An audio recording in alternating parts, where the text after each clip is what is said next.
Hello friends, വണ്ടി Toyota ഫോർച്യൂണറാണ്. Fortuner 2012 model, 2,18,000 kilometre ഓടിയിട്ടുണ്ട് വണ്ടി. ഇതിൽ വേറെ കംപ്ലൈൻ്റ് ഒന്നുമില്ല. ജനറൽ സർവീസാണ്, പീരിയോഡിക് സർവീസാണ്. 1/20 സർവീസിനാണ് വന്നിരിക്കുന്നത്. ഇനിയിപ്പോൾ പ്രത്യേകിച്ച് കംപ്ലൈൻ്റ് ഒന്നുമില്ല. വണ്ടി ഓടിച്ച് നോക്കുമ്പോൾ ചെറിയൊരു ഫ്രണ്ടേജ് ഒരു പാളിച്ചുണ്ട്, അലൈൻമെൻറ്റിൻ്റെ ചെറിയൊരു ഇഷ്യൂ ഉണ്ട്, അത് മാത്രമേ ഉള്ളൂ. വേറെ കംപ്ലൈൻറ്റോ കാര്യങ്ങളൊന്നുമില്ല. എന്നാലും നമ്മൾ ഈ ജനറൽ ചെക്കപ്പിൽ എന്തൊക്കെയാണ് ചെയ്യേണ്ടതെന്നുള്ള കാര്യം ഞാൻ വ്യക്തമായി ഇതിനകത്ത് ഞാൻ പറഞ്ഞുതരാം. ഒരു സർവീസിന് വന്നു കഴിഞ്ഞാൽ ഒരു 10K സർവീസ് അല്ലെങ്കിൽ 20K സർവീസിന് വരുമ്പോൾ നമ്മൾ എന്തെല്ലാം ചെക്ക് ചെയ്യണം എന്നുള്ള കാര്യം ഞാൻ കറക്റ്റായിട്ട് ഇതിനകത്ത് ഞാൻ പറഞ്ഞുതരാം. പീരിയോഡിക് സർവീസ്, വേറെ കംപ്ലൈൻ്റ് ഒന്നുമില്ല, ജസ്റ്റ് പീരിയോഡിക് സർവീസ് മാത്രം എന്താണെന്നുള്ളത് ഞാൻ കറക്റ്റ് പറഞ്ഞുതരാം. എല്ലാ 5000 നമുക്ക് ജനറൽ ചെക്കപ്പ് മാത്രമാണുള്ളത്. നമുക്ക് സർവീസ് വരുന്നത് 5K, 10K, 20K, 40K, പിന്നെ 1 lakhൻ്റെ സർവീസ്. ഇങ്ങനെയാണ് ഷെഡ്യൂൾ കറക്റ്റായിട്ട് വരുന്നത്. ടൊയോട്ടയ്ക്ക് എക്സ്ട്രാ ഒരു 30Kയുടെ വരുന്നുണ്ട്. ബാക്കി നമുക്ക് മറ്റുള്ള വണ്ടികൾക്കൊക്കെ 20K, 40K ഒക്കെയാണ് വരുന്നത്. ഇതിൽ എക്സ്ട്രാ ഒരു 30Kയിൽ വരുന്നുണ്ട്. 30Kയിലാണ് ടൊയോട്ടയ്ക്ക് എല്ലാ ഫിൽറ്റേഴ്സും മാറുന്നത്. അതായത് എയർ ഫിൽറ്റർ, AC ഫിൽറ്റർ, അങ്ങനെയുള്ള കാര്യങ്ങളൊക്കെ മാറുക. 60,000 കിലോമീറ്ററിൽ കൂളൻ്റ് ഓയിൽ കാര്യങ്ങളെല്ലാം ഇതിനകത്ത് ചേഞ്ച് ആക്കി. കൂളൻ്റ് ഓയിൽ ചേഞ്ച് ആക്കുന്നത് 1.60, ഫസ്റ്റ് 60 1.60 കൂളൻ്റ് ഓയിൽ കാര്യങ്ങളൊക്കെ ഇതിനകത്ത് ചേഞ്ച് ചെയ്യുന്നത്. വെച്ചാൽ ലോങ് ലൈഫ് കൂളൻ്റാണ് ഇതിനകത്ത് വരുന്നത്. വെള്ളം ആഡ് ചെയ്യില്ല, പ്യുവർ കൂളൻ്റ് മാത്രമാണ് ഇതിനകത്ത് ആഡ് ചെയ്യുന്നത്. എന്ന് വെച്ച് കഴിഞ്ഞാൽ പ്രീമിക്സഡ് ആയിട്ട് വരുന്ന കൂളൻ്റുകളാണ് ഇതിനകത്ത് വരുന്നത്. ഏകദേശം ഒരു 9 to 10 ലിറ്റർ കൂളൻ്റ് ഇതിനകത്ത് പിടിക്കും. അപ്പോൾ നമുക്ക് ആദ്യം 5Kയിൽ സർവീസിൽ വരുന്നതെന്ന് പറഞ്ഞു കഴിഞ്ഞാൽ ജനറൽ ചെക്കപ്പ് മാത്രമേ വരുള്ളൂ. നമ്മളൊന്ന് പൊക്കിയിട്ട് ജസ്റ്റ് ഒന്ന് 4 വീലും ഒന്ന് കറക്കി നോക്കും. ബെയറിങ് കാര്യങ്ങളോ പിന്നെ മറ്റേ സ്റ്റിയറിംഗ് ബോൾ ജോയിൻറ്റ് അങ്ങനെയുള്ള കാര്യങ്ങൾ എന്തെങ്കിലും പോയിട്ടുണ്ടോ എന്നുള്ളത് മാത്രമേ നമ്മൾ 5Kയിൽ ചെയ്യുള്ളൂ. അതുപോലെ എല്ലാ ഓയിലുകളും കാര്യങ്ങളും എല്ലാം ഒന്ന് നോക്കും. ഇത് ടൊയോട്ടയുടെ കാര്യമാണെന്ന് കേട്ടോ പറയുന്നത് ഞാൻ. പിന്നെ അടുത്തത് വരും നമുക്ക് 10K സർവീസ്. 10K സർവീസിൽ കമ്പനി പറയുന്നത് ഫ്രണ്ട് ബ്രേക്ക്, അതുപോലെ തന്നെ ഓയിൽ സർവീസ്, ഓയിൽ ഫിൽറ്റർ, പിന്നെ ബാക്കി എല്ലാ ഫിൽറ്റേഴ്സും ക്ലീനിങ്, ഇതാണ് പറയുന്നത്. ബാക്ക് വീല് നമുക്ക് അഴിച്ച് നോക്കണമെന്നില്ല. കസ്റ്റമർ റിക്വസ്റ്റ് ഉണ്ടെങ്കിൽ മാത്രം അഴിച്ച് നോക്കുക. ഇല്ലാന്നുണ്ടെങ്കിൽ ഒന്ന് ജസ്റ്റ് ഒന്ന് കറക്റ്റ് വീൽ ബെയറിംഗ് എന്തെങ്കിലും ഉണ്ടെങ്കിൽ മാത്രം നോക്കിയാൽ മതി. ഇതാണ് ഇപ്പോൾ 10K സർവീസിൽ വരുന്നത്. അടുത്തത് 20K സർവീസ്. 20K സർവീസിൽ 4 ബ്രേക്ക് അഴിച്ച് ക്ലീൻ ചെയ്യണം, പക്കയായിട്ട് ഗ്രീസ് ചെയ്യണം. പിന്നെ ഓയിൽ ഫിൽറ്റർ, അതുപോലെ തന്നെ എല്ലാ ഫിൽറ്ററും അഴിച്ചൊന്ന് ക്ലീൻ ചെയ്യണം. ഓയിൽ ഫിൽറ്റർ എന്തായാലും മാറണം. പിന്നെ ബാക്കിയുള്ള എന്താ പറയുക, AC ഫിൽറ്റർ, എയർ ഫിൽറ്റർ എല്ലാം ക്ലീനിങ് ആണ് പറയുന്നത്. അത് പെട്രോൾ വണ്ടിയാണെന്നുണ്ടെങ്കിൽ സ്പാർക്ക് പ്ലഗ് കൂടെ നോക്കേണ്ടി വരും. പിന്നുള്ളത് 30K സർവീസാണ്. 30K സർവീസിലാണ് എല്ലാ ഫിൽറ്റേഴ്സും മാറുന്നത്. ഇതിൻ്റെ എയർ ഫിൽറ്റർ, അതുപോലെ തന്നെ AC ഫിൽറ്റർ, അങ്ങനെയുള്ള എല്ലാ ഫിൽറ്റേഴ്സും 30K സർവീസിനാണ് നമ്മൾ ഇതിനകത്ത് ചെയ്യുന്നത്. പിന്നുള്ളത് 40K സർവീസ്. 40K സർവീസിൽ എല്ലാ ഫ്ലൂയിഡും, എല്ലാ ഓയിൽസും ഫ്ലൂയിഡല്ല, എല്ലാ ഓയിൽസും കംപ്ലീറ്റ് മാറണം. ഫ്ലൂയിഡ് എന്ന് പറഞ്ഞു കഴിഞ്ഞാൽ ബ്രേക്ക് ഓയിൽ കംപ്ലീറ്റ് റീപ്ലേസ് ചെയ്യണം. വാക്കം ചെയ്ത് ഫുള്ള് വലിച്ചെടുത്ത് ലൈനിൽ കംപ്ലീറ്റും വലിച്ചെടുത്തതിന് ശേഷം നമ്മൾ റീഫിൽ ചെയ്തിട്ട് ഒന്നുകൂടെ എല്ലാ ബ്രേക്കൊന്നും ബ്ലീഡ് ചെയ്ത് വിടണം. അതുപോലെ തന്നെ gear oil, transmission oil, differential oil, engine oil, oil filter, ഇത്രയും സാധനമാണ് 40K സർവീസിനകത്ത് ഇതിന് വരുന്നത്. പിന്നെ അതിൻ്റെ റിപ്പീറ്റാണ്. പിന്നെ 40 കഴിഞ്ഞ് പിന്നെ 45ആയി, പിന്നെ 50 ആകുമ്പോൾ 10K സർവീസായി, 60 ആകുമ്പോൾ 30K സർവീസായി. അങ്ങനെ പിന്നെ ഉള്ളത് റിപ്പീറ്റ് ചെയ്യും. പിന്നെ വരുന്നത് മെയിനായിട്ട് വരുന്നത് 1 lakhൻ്റെയാണ്. 1 lakhൻ്റെ സർവീസിൽ നമുക്ക് ഡീസൽ ഫിൽറ്റർ കൂടെ ഇൻക്ലൂഡഡ് ആയിട്ട് നമുക്ക് ചെയ്യേണ്ടി വരും 1 lakhൽ. ബാക്കി 1 lakh പറയുമ്പോൾ 20Kയുടെ ഒരു സർവീസിൻ്റെ ആ ഷെഡ്യൂളിൽ ചെയ്തിട്ട് ഡീസൽ ഫിൽറ്റർ കൂടെ എക്സ്ട്രാ നമുക്ക് ഇതിനകത്ത് നമുക്ക് ചേഞ്ച് ചെയ്യേണ്ടി വരും. പിന്നെ വരുന്ന 1 lakh മറ്റേ 1.5 ലക്ഷത്തിൻ്റെ സർവീസ്, 1,50,000 കിലോമീറ്റർ സർവീസാണ് വരുന്നത്. അതിൽ നമുക്ക് ടൈമിംഗ് ബെൽറ്റും എല്ലാ ഫിൽറ്റേഴ്സും വരും. അതെന്ന് വെച്ചാൽ 30K സർവീസാണ് വരിക. അതിന് എന്താ വെച്ചാൽ 30 ഷെഡ്യൂൾ, I3 15. അപ്പോൾ 1.5 ലക്ഷത്തിന് 30,000 കിലോമീറ്റർ സർവീസിന് വരുമ്പോൾ നമുക്ക് ടൈമിംഗ് ബെൽറ്റ് വരും, അതിൻ്റെ ടെൻഷനർ, പിന്നെ എയർ ഫിൽറ്റർ, AC ഫിൽറ്റർ, അങ്ങനെയുള്ള എല്ലാ ഫിൽറ്റേഴ്സ്. ഇതാണ് ഷെഡ്യൂൾ വരുന്നത്. ഇത്രയും ഷെഡ്യൂളാണ് ഇതിനകത്തുള്ളത് ഒരു ടൊയോട്ടയുടെ കാര്യത്തിൽ. ഇപ്പോൾ നമുക്ക് ഇതിനകത്തുള്ളത് 2.20 2.20 പറയുമ്പോൾ 20K സർവീസാണ് നമുക്ക് ഇതിനകത്ത് വരുന്നത്. ഇതിൽ ഓയിൽ ഫിൽറ്റർ, എല്ലാ ഫിൽറ്റേഴ്സ് ക്ലീനിങ് ആണ് ഇതിനകത്ത് വരുന്നത്. നമുക്ക് എന്തായാലും ഇത് ചെയ്യാം. അതുപോലെ തന്നെ എല്ലാ സർവീസിലും ഇതിൻ്റെ ഹാൻഡ് ബ്രേക്കിൻ്റെ കറക്റ്റായിട്ട് നോക്കണം. ഹാൻഡ് ബ്രേക്ക് കറക്റ്റ് ടീത്ത് വരുന്നത് 6 to 8 ടീത്ത് നോച്ച് സൗണ്ട് വരണം. അതായത് കണ്ടോ, 1 2 3 4 5 1 2 3 4 5 6 7 8 ഇതാണ് ഇതിൽ കറക്റ്റായിട്ട് നിൽക്കണം. ഇപ്പോൾ ഇതിനകത്ത് വീണ്ടും കണ്ടോ ഒരു 10-15 നോച്ചുണ്ട്. അപ്പോൾ 6 to 8 നോച്ച് വരെയാണ് കറക്റ്റ് മറ്റേ ഹാൻഡ് ബ്രേക്കിൻ്റെ അളവ്. അപ്പോൾ അത് നമുക്ക് കറക്റ്റ് 8 നോച്ചാക്കിയിട്ട് 6 to 8 നോച്ചായിട്ട് കറക്റ്റ് ആക്കണം. 6 താഴ്ന്നു കഴിഞ്ഞ് കഴിഞ്ഞാൽ നമുക്ക് ഡ്രം ഹീറ്റ് ആവാൻ സാധ്യത ഉണ്ട്. അപ്പോൾ അത് ശ്രദ്ധിക്കണം. അതുപോലെ തന്നെ കൂടാനും പാടില്ല. ബ്രേക്ക് ഷൂ തേയ്മാനം വരുന്നതിനനുസരിച്ചിട്ട് മറ്റേ ടീത്തിന് എണ്ണം കൂടുതൽ വരും. അപ്പോൾ അതിനനുസരിച്ച് എല്ലാ സർവീസിലും വേണ്ട ഒരു 10 കിലോ അല്ലാന്നുണ്ടെന്നുണ്ടെങ്കിൽ 20 കിലോ നമുക്ക് അഡ്ജസ്റ്റ് ചെയ്താൽ മതി. നമുക്ക് അതല്ലാതെ ഡ്രം അഴിക്കാതെ താഴത്തുനിന്ന് അഡ്ജസ്റ്റ് ചെയ്യാൻ പറ്റും കേബിളിൽ. പക്ഷേ അത് അഡ്ജസ്റ്റ് ചെയ്യുന്നത് ഇത്തിരി റിസ്ക് ആണ്. എന്താ വെച്ച് കഴിഞ്ഞാൽ അത് ഹാൻഡ് ബ്രേക്ക് വലിച്ചു വെക്കുകയാണ്. അത് ചെയ്യാതിരിക്കുന്നതാണ് നല്ലത്. ഡ്രം അഴിച്ചിട്ട് ഹാൻഡ് ബ്രേക്ക് അഡ്ജസ്റ്റ് ചെയ്യുന്നതാണ് എപ്പോഴും ബെറ്റർ. അപ്പോൾ അതും കൂടെ നമുക്കിതിൽ ഹാൻഡ് ബ്രേക്കും കൂടെ കറക്റ്റായിട്ട് അഡ്ജസ്റ്റ് ചെയ്യണം. ബാക്കിയുള്ള സർവീസ് ആയിട്ടും കൂടെ നമുക്ക് ഇതിനകത്ത് ചെയ്യാം. നമ്മളിപ്പോൾ ഇതിൽ വണ്ടി കയറ്റിയത് ആദ്യം ചെക്ക് ചെയ്യേണ്ടതെന്ന് വെച്ച് കഴിഞ്ഞാൽ ലൈറ്റുകളാണ് കറക്റ്റായിട്ട് നമുക്ക് ആദ്യം നോക്കേണ്ടത്. വണ്ടി കയറ്റിയത് ലൈറ്റ് നോക്ക്. ആദ്യം നമ്മൾ പാർക്ക് ലൈറ്റ് ഇടും.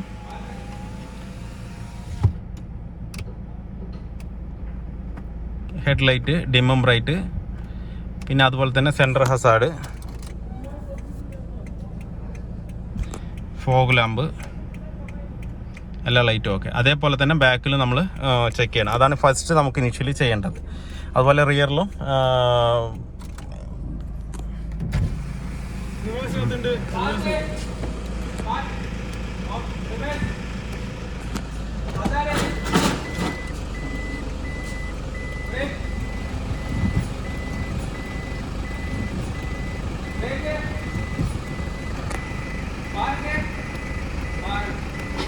അപ്പോൾ നമ്മൾ ഫ്രണ്ടും ബാക്കും ലൈറ്റുകൾ കംപ്ലീറ്റ് ആയിട്ട് ചെക്ക് ചെയ്തിട്ടുണ്ട്. അതാണ് നമ്മൾ സർവീസിൽ ഫസ്റ്റ് ആദ്യം നോക്കേണ്ടത്. എല്ലാ ലൈറ്റ്സും കറക്റ്റായിട്ട് നോക്കണം. പിന്നെ അതിനുശേഷം നമ്മൾ ലെഗ് വെച്ചിട്ട് വണ്ടി പൊക്കിയിട്ട് വീൽ ഷേക്കും കാര്യങ്ങളും നോക്കാം. അതുപോലെ വണ്ടി ലിഫ്റ്റ് ചെയ്യുമ്പോൾ നമ്മൾ ഹാൻഡ് ബ്രേക്ക് പിടിച്ചിട്ട് വേണം ലിഫ്റ്റ് ചെയ്യാനായിട്ട്. അതുപോലെ ഓട്ടോമാറ്റിക് ഗിയർ ആണെന്നുണ്ടെങ്കിൽ ന്യൂട്രലാക്കണം. ഓട്ടോമാറ്റിക് മാത്രമല്ല ഏത് ആണെന്നുണ്ടെങ്കിലും ന്യൂട്രലാക്കിയിട്ട് നിർത്തുക. എന്നാലും നമുക്ക് വീൽ ഷേക്കും അതുപോലെ റൊട്ടേഷനൊക്കെ നമുക്ക് കറക്റ്റായിട്ട് അറിയുള്ളൂ. നമുക്ക് ഇനീഷ്യലി എല്ലാ എഞ്ചിൻ റൂമും ഫുള്ളായിട്ട് കംപ്ലീറ്റ് ആയിട്ട് നോക്കുക. എന്തെങ്കിലും ഓയിൽ ലീക്ക് ഉണ്ടോ, ടെർമിനൽ ടൈറ്റ് ആണോ, അല്ലാന്നുണ്ടെങ്കിൽ മറ്റേ ടയർ മെഡൽ ക്ലാവ് പിടിച്ചിട്ടുണ്ടോ എന്നുള്ള എല്ലാ സർവീസിന് മുന്നേ തന്നെ ഓയിൽ ലീക്ക് കാര്യങ്ങൾ ഓയിൽ ലീക്ക് കാര്യങ്ങൾ കംപ്ലീറ്റ് നമ്മൾ കൺഫേം ആക്കണം. അപ്പോൾ അതിൻ്റെ കൂടെ തന്നെ നമുക്ക് എയർ ഫിൽറ്റർ കാര്യങ്ങളെല്ലാം ഇതിനകത്ത് നിന്ന് അഴിച്ചു മാറ്റാം. എയർ ഫിൽറ്ററേക്ക് അതുപോലെ ഇതിന് ഓയിൽ ലീക്ക് ഉണ്ട്. വാൾക്കാറിൻ്റെ അവിടെ നിന്ന് ഹെവി ആയിട്ട് ഓയിൽ ലീക്ക് ഉണ്ട്. അത് കസ്റ്റമറിനോട് നമുക്ക് ഇൻഫോം ചെയ്തിട്ട് വേണം ഇനി വേണമെന്നുണ്ടെങ്കിൽ നോക്കിയിട്ട് അതിനകത്ത് ചെയ്യാം. ഇത് ഇനോടെ ഏകദേശം സെയിം തന്നെയാണ് വരിക. നമുക്ക് ഇൻ്റർകൂളർ ഇതിനകത്ത് എക്സ്ട്രാ വരുന്നുണ്ടെന്ന് മാത്രം. അതുപോലെ എയർ ഫിൽറ്റർ അയക്കുക, AC ഫിൽറ്റർ അയക്കി. എയർ ഫിൽറ്റർ കുഴപ്പമില്ല. ഇതിനകത്ത് നമുക്ക് ഡസ്റ്റ് മാത്രം ഒന്ന് തട്ടി ഇട്ടാൽ മതി. അതുപോലെ ഓയിൽ ഊറ്റുന്നതിന് മുന്നേ അതിൻ്റെ ക്യാപ്പും ഡിപ്സ്റ്റിക്കും എടുത്തേക്കുക. എന്ന് വെച്ച് കഴിഞ്ഞാൽ എന്നാലേ കംപ്ലീറ്റും നമുക്ക് എയറില്ലാതെ ഓയിൽ കംപ്ലീറ്റ് ആയിട്ട് പുറത്ത് ചാടുള്ളൂ.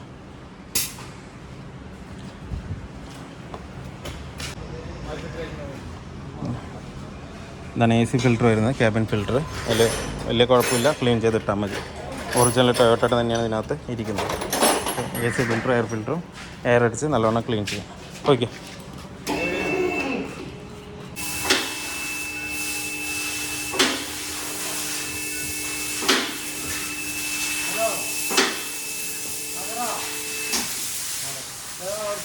കുറച്ചുകൂടെ പോകും. നമുക്ക് ഫസ്റ്റ് തന്നെ ചെക്ക് ചെയ്യേണ്ട കാര്യം എന്ന് പറഞ്ഞാൽ സ്റ്റിയറിംഗ് ബോൾ ജോയിൻറ്റ്, അതുപോലെ ഹബ് ഷേക്ക്, വീൽ ബെയറിംഗ്. ഇതാണ് നമുക്ക് വീൽ അഴിക്കുന്നതിന് മുന്നേ നമുക്ക് ചെക്ക് ചെയ്യേണ്ടത്. AC ഫിൽറ്റർ എയർ അടിക്കും. അതുപോലെ തന്നെ AC ഫിൽറ്റർ പക്കയായിട്ട് ക്ലീൻ. എത്രത്തോളം പൊടി അതിനകത്ത് AC ഫിൽറ്റർ എന്നിട്ട് ഉണ്ടാവും. അത് എല്ലാ 5000-ലും ക്ലീൻ ചെയ്യുന്നതായിരിക്കും ബെറ്റർ. എന്താ വെച്ചാൽ ഉള്ളിൽ നമ്മൾ ഇരിക്കുന്നതാണ്. അപ്പോൾ ഇത്രയും പൊടി, കാലിൻ്റെ പൊടിയൊക്കെ നമ്മൾ ചവിട്ടി കയറുന്ന പൊടികൾ കംപ്ലീറ്റും ഈ AC ഫിൽറ്ററിലായിരിക്കും വന്ന് അടിഞ്ഞു കൊടുക്കുന്നത്. അപ്പോൾ എപ്പോഴും അത് പക്കയായിട്ട് ക്ലീൻ ചെയ്തിട്ട് വേണം കയറ്റാനായിട്ട്. അപ്പോൾ നമ്മൾ AC ഫിൽറ്റർ എയർ ഫിൽറ്റർ നല്ലോണം എയർ അടിച്ച് ക്ലീൻ ചെയ്തിട്ടുണ്ട്. എല്ലാ വീലും ചെക്ക് ചെയ്തതിന് ശേഷം 4 വീലും നമ്മൾ അഴിച്ചിട്ടുക. ഇതേ പൊസിഷനിൽ ഇട്ടിട്ട് 4 വീലും അഴിച്ചിട്ടിട്ട് ബ്രേക്കും കാര്യങ്ങളും നോക്കിയതിന് ശേഷം പിന്നെ നമുക്കിതിൻ്റെ ഓയിൽ ചോർത്തി വിടാം.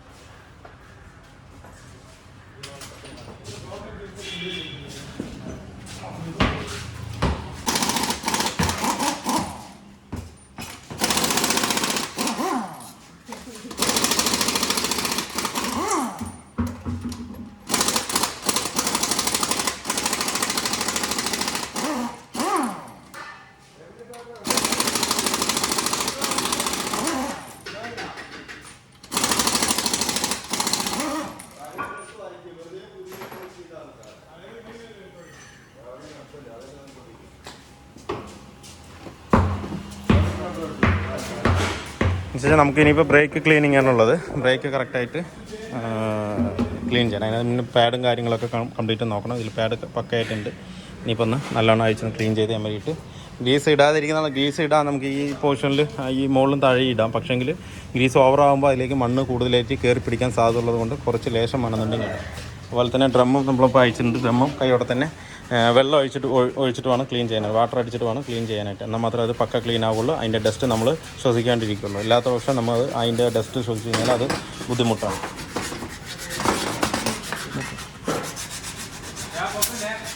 നിനക്ക് ഒരു മിനിറ്റ് ഇടമാറുന്നു.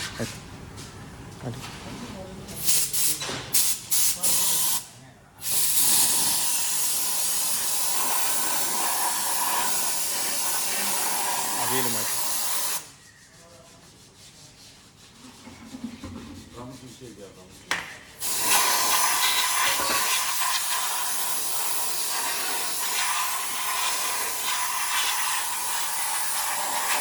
എയറടിച്ച് ക്ലീൻ ചെയ്തതിന് ശേഷം പക്കയായിട്ട് എമരി ഇട്ടിട്ട് നല്ലോണം ഉരച്ചെടുക്കണം. അല്ലാന്നുണ്ടെങ്കിൽ ആ വെള്ളത്തിൻ്റെ അംശം നിന്ന് കഴിഞ്ഞ് കഴിഞ്ഞാൽ കൂടുതലും നമുക്ക് റസ്റ്റ് വരാൻ സാധ്യതയുണ്ട്. അപ്പോൾ ഇങ്ങനെ നമ്മൾ റഫാക്കുന്നത് കൊണ്ട് ബ്രേക്കിംഗ് എഫിഷ്യൻസിയും കുറച്ച് കൂടുതൽ കിട്ടും. അതുപോലെ തന്നെ ഹാൻഡ് ബ്രേക്ക് അഡ്ജസ്റ്റ് ചെയ്തിട്ട് വേണം ഇതിനകത്ത് കയറ്റാനായിട്ട്. ഹാൻഡ് ബ്രേക്ക് അഡ്ജസ്റ്റ് ചെയ്യാൻ ഓട്ടൊരു ടീത്തുണ്ട്, വേണ്ട ഈ ടീത്തൊന്ന് മൈനസ് ഇട്ടിട്ടൊന്ന് തിക്കാൻ മതി. ആയിക്കഴിഞ്ഞാൽ ഒരു 6-7 റൗണ്ട് തിരിച്ച് കഴിഞ്ഞ് കഴിഞ്ഞാൽ കറക്റ്റ് ഹാൻഡ് ബ്രേക്ക് അഡ്ജസ്റ്റ് ആവും. നമ്മൾ എഞ്ചിൻ ഓയിൽ ചോർത്തിയിട്ടുണ്ട്. ഇനിയിപ്പോൾ 4 ബ്രേക്കൊന്ന് അഡ്ജസ്റ്റ് ചെയ്ത് കയറ്റിയിട്ട് ക്ലീൻ ചെയ്ത് കയറ്റിയിട്ട് വണ്ടി ഇറക്കിയിട്ട് അണ്ടർ ബോഡി ഒന്ന് ക്ലിയർ ആയിട്ട് നമുക്ക് നോക്കാനുണ്ട്. അണ്ടർ ബോഡി നോക്കുന്നു. കൂടുതലായിട്ട് സ്റ്റെപ്പിനി വൈബ്രേഷനാണ് വരുന്നത്. ആ സ്റ്റെപ്പിനി വൈബ്രേഷൻ കറക്റ്റായിട്ട് ഉണ്ടാകുന്ന നോക്കണം. എയർ കുറവുണ്ടെങ്കിൽ എയർ കറക്റ്റായിട്ട് അടിച്ച് കയറണം. അതുപോലെ ഈ ചെയിൻ എപ്പോഴും ഇതിനകത്ത് ഉള്ളിലേക്ക് കയറി നിൽക്കും. ആ കയറി നിൽക്കുമ്പോൾ കലകലകലാന്ന് സൗണ്ട് ഉണ്ടാകും. അത് ഇങ്ങനെ ഫ്രീ ആയിട്ട് തന്നെ താഴ്ത്തിക്ക് തന്നെ വിടണം. പിന്നുള്ളതെന്ന് വെച്ച് കഴിഞ്ഞാൽ നമുക്ക് റിയറിലെ ഷോക്ക് ബുഷ് എല്ലാ ബുഷുകളും കറക്റ്റായിട്ട് നോക്കിയിട്ട് ചെക്ക് ചെയ്യാം. അതുപോലെ അണ്ടർ ഷീൽഡുകൾ ഒരുപാട് വരുന്നുണ്ട്. അതിൻ്റെയൊക്കെ വൈബ്രേഷനും കാര്യങ്ങളൊക്കെ പക്കയായിട്ട് നോക്കുക.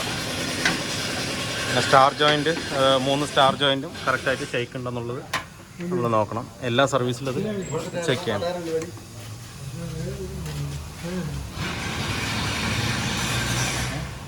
ഇത് ഓട്ടോമാറ്റിക് ട്രാൻസ്മിഷൻ്റെ ഓയിലാണ്. ഓട്ടോമാറ്റിക് ട്രാൻസ്മിഷൻ എല്ലാ 40,000-ലാണ് മാറേണ്ടത്. പക്ഷേ ഇവിടെ ഒന്ന് നമ്മൾ കമ്പനിയിലായാലും ഇതൊന്നും മാറ്റുന്നത് കാണുന്നില്ല. എല്ലാ 40-നും മാറ്റേണ്ടതാണ്. ഇതിനകത്ത് ഗൾഫ് രാജ്യങ്ങളിലൊക്കെ നമ്മൾ എല്ലാ 40,000 കിലോമീറ്ററിലും ഗിയർ ഓയിൽ നമ്മൾ മാറ്റി ഓട്ടോമാറ്റിക് ട്രാൻസ്മിഷൻ. ബാക്കിയുള്ളതെന്ന് പറഞ്ഞാൽ നമ്മൾ ബോൾ ജോയിൻറ്റുകൾ, upper arm lower arm ball joint, അതിൻ്റെ ബുഷുകൾ കാര്യങ്ങളും പക്കയായിട്ട് നമ്മൾ ഒരു മൈനസ് വെച്ച് തിക്കി ചെക്ക് ചെയ്യണം.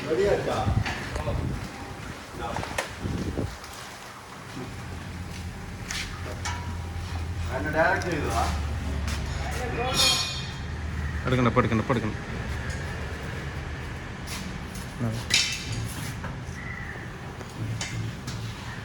ബ്രേക്ക് കംപ്ലീറ്റ് അഴിച്ച് ക്ലീൻ ചെയ്ത് റെഡിയാക്കിയിട്ടുണ്ട്. ബാക്കിലെ ഡ്രമ്മ് ഹാൻഡ് ബ്രേക്ക് അഡ്ജസ്റ്റ് ചെയ്ത് സെറ്റ് ചെയ്തിട്ടുണ്ട്. അതുപോലെ ഫ്രണ്ടിലെ ബ്രേക്കും അഴിച്ച് ക്ലീൻ ചെയ്ത് ഗ്രീസ് ചെയ്തിട്ടുണ്ട്. ഇനിയിപ്പോൾ നമുക്ക് ടയർ മാത്രമേ കയറ്റാനുള്ളൂ. നമ്മൾ വെയിറ്റ് കൂടിയ ടയറായ കാരണം നമുക്കിങ്ങനെ കുത്തി അടിച്ചിട്ട് വേണം കയറ്റാനായിട്ട്. ഇല്ലാന്നുണ്ടെങ്കിൽ നട്ടലിലേക്ക് പണി കിട്ടും. അപ്പോൾ എപ്പോഴും ഒറ്റ അടിക്ക് അങ്ങനെ തൂക്കരുത്.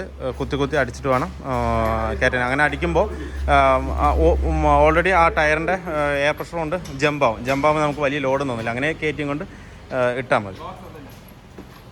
4 ബ്രേക്കും നമ്മൾ കയറ്റിട്ടുണ്ട്. ഇതെല്ലാം കഴിഞ്ഞതിന് ശേഷം ഓയിൽ ഒഴിച്ചതിന് ശേഷം വീണ്ടും വണ്ടി സ്റ്റാർട്ട് ചെയ്തിട്ട് പൊക്കുക. അണ്ടർ ബോഡി ലീക്ക് കാര്യങ്ങൾ നോക്കുക. നമ്മൾ അയച്ച സാധനങ്ങളെല്ലാം ടോർക്ക് ചെയ്യുക.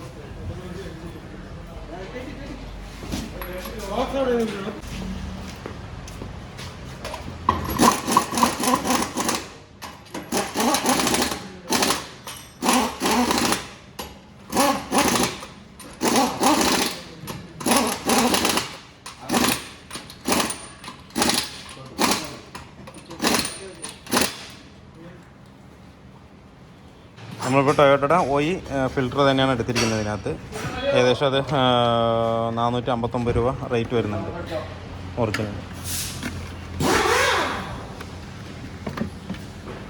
അതിൽ തന്നെ ഗ്രീസ് കാര്യങ്ങളെല്ലാം വരും. നമുക്ക് ഓയിലൊന്നും ആഡ് ചെയ്യേണ്ട ആവശ്യമില്ല. നമ്മൾ മാരുതി അങ്ങനെയുള്ള വണ്ടികൾക്കൊക്കെ നമ്മൾ ഓയിൽ ആഡ് ചെയ്തിട്ടാണ് കയറ്റിയത്. ഇതിൽ ഒറിജിനൽ ഫിൽറ്ററിൽ ഗ്രീസോട് കൂടിയിട്ടായിരിക്കും വരുന്നത്. ഇതിനകത്ത് നമുക്ക് അതൊന്ന് പ്രസ് ചെയ്യുക, അതിൻ്റെ കവർ കളയുക, കയറ്റുക. ഇതിൽ തന്നെ ഗ്രീസ് ഉണ്ടാവും. നമുക്ക് വേറെ ഒന്നും ആഡ് ചെയ്യേണ്ട. അങ്ങനെ ഹാൻഡ് ടൈറ്റ് വെച്ചാൽ മതി.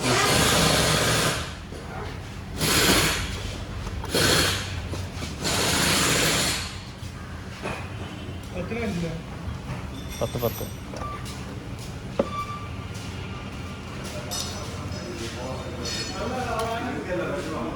തിരിച്ച് കയറ്റുമ്പോൾ ഓയിൽ ഫിൽറ്റർ അഴിച്ച ഭാഗത്തെ സർഫസ് നല്ലോണം ക്ലീൻ ചെയ്തിട്ട് വേണം കയറ്റാം. പിന്നെ ഓട്ടോമാറ്റിക് ട്രാൻസ്മിഷൻ്റെ ഓയിലും ഇതിൽ ചെക്ക് ചെയ്യണം. അത് റണ്ണിങ്ങിൽ ഇട്ടിട്ട് വേണം ആ ഓയിലിൻ്റെ ലെവൽ ചെക്ക് ചെയ്യാനായിട്ട്. ജസ്റ്റ് ഹാൻഡ് ടൈറ്റ് മാത്രം മതി, വേറെ ടോർക്കോ കാര്യങ്ങളോ പിന്നെ കപ്പിട്ട് ടൈറ്റ് ചെയ്യാനൊന്നും പാടില്ല. ജസ്റ്റ് ഒരു ഹാൻഡ് ടൈറ്റ് മാത്രം അതിനകത്ത് ചെയ്താൽ മതി.